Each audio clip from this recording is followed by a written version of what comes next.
Hello guys, welcome back to my YouTube channel MB Vlogs. এতিয়া আজি আমি আপোনালোকক দেখাম নওগাঁ এখন ঐতিহাসিক প্ৰসিদ্ধ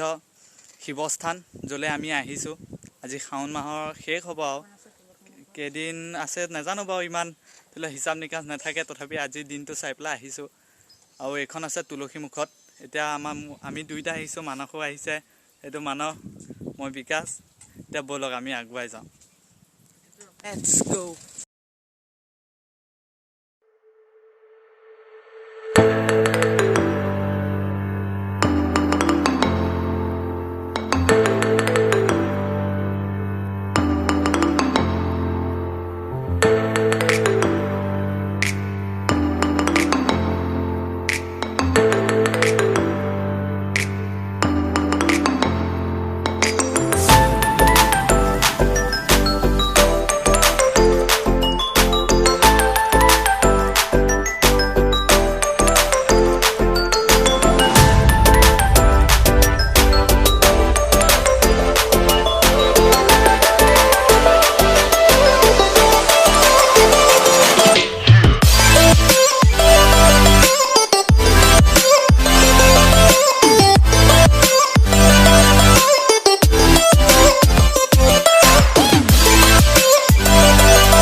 বুঢ়াগোসাঁই থান আহি পাই গ'লো।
দেখিছে আমি মন্দিৰৰ ভিতৰৰ পৰা আহিলো। বৰ্তমান আহি পেলাই এতিয়া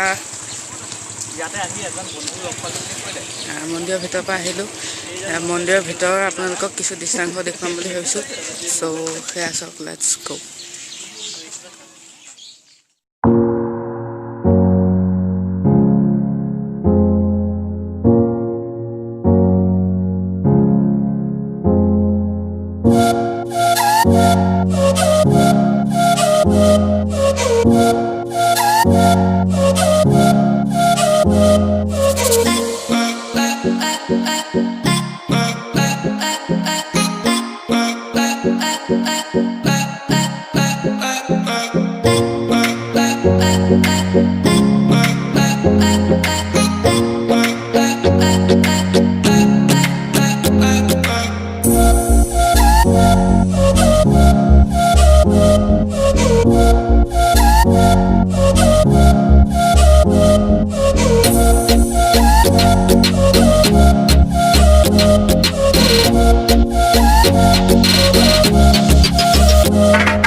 ওলাই আহিলোঁ এপাক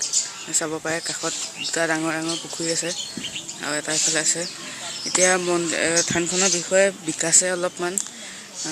বহলাই পেলাই ক'ব চ' থানখনৰ বিষয়ে ক'বলৈ যোৱাৰ আগতে আজি লগ পাম মোৰ বহুত ভাল বন্ধু ইয়াত থানতে লগ পালোঁ এঞ্জেল দাস নমস্কাৰ এটা দিয়া এতিয়া থানখনৰ মানে আমি যেতিয়া পূজাৰীজনক লগ কৰিছিলোঁ লগ কৰোঁতে কি হ'ল তেওঁ ক'লে যে আজি দেখিছা শাওণ মাহ যিহেতু চলি আছে মানুহৰ সমাগম বহুত বেছি গতিকে তোমাক মই কাগজ দুখনমান দিছোঁ তাতে থানখনৰ মহত্ব আৰু থানখনৰ ঐতিহ্যৰ বিষয়ে বহু কথা উল্লেখ আছে তাৰপৰা সেইখন পঢ়িয়ে মই আপোনালোকক থানখনৰ বিষয়ে দুআষাৰমান অৱগত কৰিম এতিয়া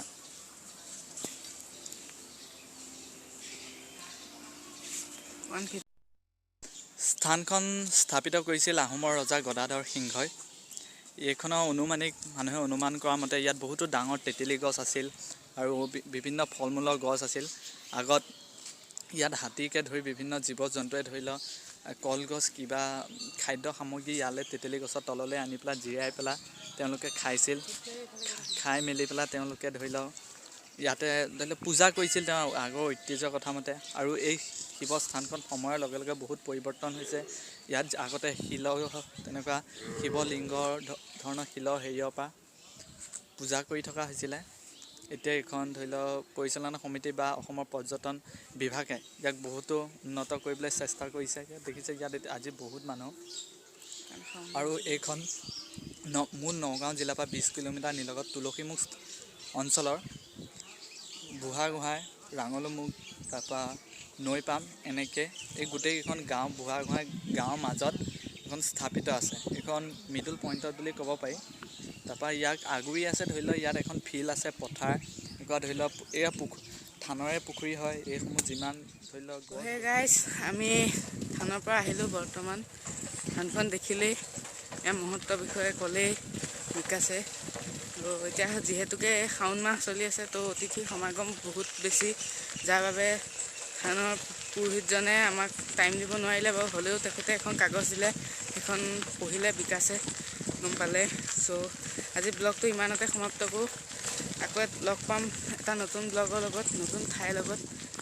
চ' আজিলৈ বাই